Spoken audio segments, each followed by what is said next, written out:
Welcome to Miami's Global Connection. I'm Whitney Belker, and today we're shooting from the United Nations TV studio here in New York, and we have the honor of talking with Mr. Ed Mortimer, who is the Director of Communications and Speechwriter for the Secretary General, Kofi Annan. Thank you so much for being here today, Ed. It's a great pleasure. So I understand you've been working with the UN for about 7 years now. That's correct. And what were you doing previously? All my life, really, before that I was a journalist, so I guess I've always been in the communications business. I worked for the Financial Times in London for 11 years, and before that for nearly 20 years for what I call the Times, but you probably call the London Times. Okay. And so what prompted your decision to come work for the United Nations? Well, it was a chance, really. I happened to hear that the job of Chief Speechwriter for the Secretary General was vacant, and I knew somebody who'd done it previously. I knew that it was a job on the 38th floor, which is like the sort of West Wing of the United Nations, and I thought, well, that sounds really interesting. And of course, the journalists are by nature curious people, and I was curious to see what it would be like on the inside of the United Nations, and it has been fascinating. So what is it really like to be a speechwriter for the Secretary General of the United Nations? Well, the funny thing is that in some ways it's rather like writing editorials for a newspaper, which is what I did a lot of my previous life. I don't know if you've been involved in that process, but it involves, you usually have a discussion, then somebody has to go away and kind of produce a piece of writing based on the discussion, which is meant to represent a collective view, and in the end there is one person, in the case of a newspaper, the editor, who signs off on it and who may change it. And sometimes I've known cases where an editor added a last sentence to an editorial that I'd written, which in fact contradicted everything that was in it up to that point. But you know that in the last resort it's not you that has to answer for it. It's, in that case, it's the editor, and in the case of a speech it's the person giving the speech. So this was not a wholly unfamiliar process to me. And so what's it like working with Kofi Annan?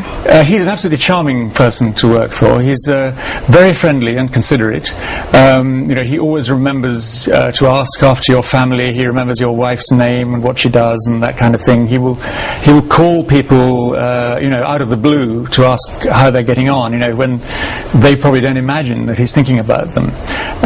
He's very, very quiet, generally very calm. I've never heard him raise his voice. I've never seen him angry. I've seen him looking worried and impatient from time to time. But generally, he has a great talent for putting people at their ease. And I think in diplomacy, that's a very useful talent indeed. Well, it seems as though the Secretary General and the United Nations as a whole has been under tremendous scrutiny. Yes. So how has that impacted your job?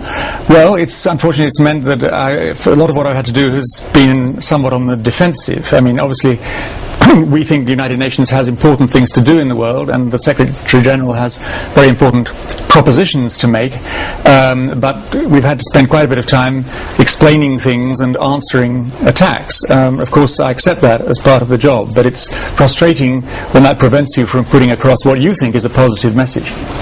And what is it that you would like to be talking about but has maybe been sidetracked by some of these unfortunate events, including the oil for food incident and some of the other things that have come up in the last few months? Well, of course, what we want to talk about is the purpose of the United Nations and the job that it has to do in the world, and how we can achieve more for the peoples of the world. Kofi Annan never forgets that the United Nations was founded in the name of we the peoples, although it is an association of states.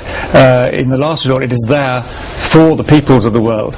It was founded to save succeeding generations from the scourge of war, to help ensure fundamental human rights and the rule of law throughout the world, and what it calls better social progress and better standards of life in larger freedom, which probably nowadays we would call development. In other words, helping people to escape from poverty and lead meaningful lives in which they have real choices, are not afraid that they're going to be attacked, whether it's by a foreign enemy or by a criminal gang or armed faction, and that their basic rights and dignity are going to be respected.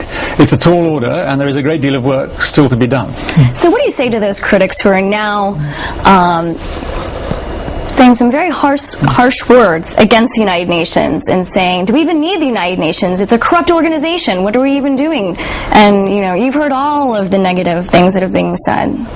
Well, I would say, first of all, probably some of these things are true, that you know, no organisation is perfect, and no organisation that employs you know, quite a few thousand people can guarantee that none of them or that all of them are always on the straight and narrow. And where there have been failings, they have to be corrected. Where there have been crimes or clear breaches of the rules, they have to be sanctioned.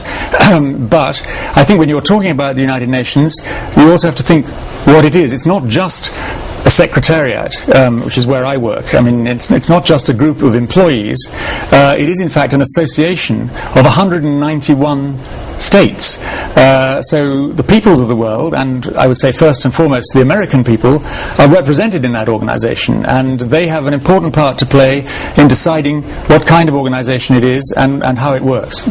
So what do you think it's going to take to reestablish a trust and confidence in the United Nations? I think above all it needs a shared understanding between at least the main governments in the world of what we're trying to do and how to go about it. And Kofi Annan has been attempting to contribute to that process, in particular by a report that he produced earlier this year, which the title is, in fact, In Larger Freedom. And it tries to bring together these three great objectives of development, lifting people out of poverty, security, which means protecting people not only against attacks by other states, but against terrorism, the proliferation of weapons of mass destruction, and all those things, and also human rights and freedom in the civil and political sense, and suggesting how those three purposes need to be more clearly reflected in the structure of the United Nations, and that he as Secretary General and his successors need to be given clearer powers and clearer responsibility. Because at the moment, almost every decision has to be accepted and approved by a network of committees reporting to the General Assembly. People sometimes say, well, if this or that had happened on the watch of a chief executive of a major corporation, he would be out of a job by now. But they don't understand that the Secretary General is not like the chief executive of a major corporation. He's never been given that kind of power or authority, and I don't think he ever would be.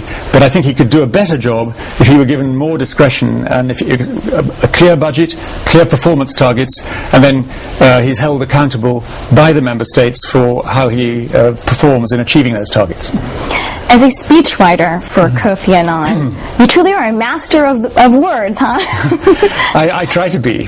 So, can you give us an example of maybe when you've really had to struggle to find the right words, when you knew that this one particular speech might be criticized and a historical document, and basically every speech that the Secretary General makes at the Security Council or to the press has a tremendous impact on history. Have you ever really struggled over finding those right words? Well, I often struggle. I think that what makes the job interesting, is what also makes it difficult, is that you're having to very often bring together ideas from a variety of people. On any given subject, the Secretary General has advisors. If the speech covers a range of subjects, then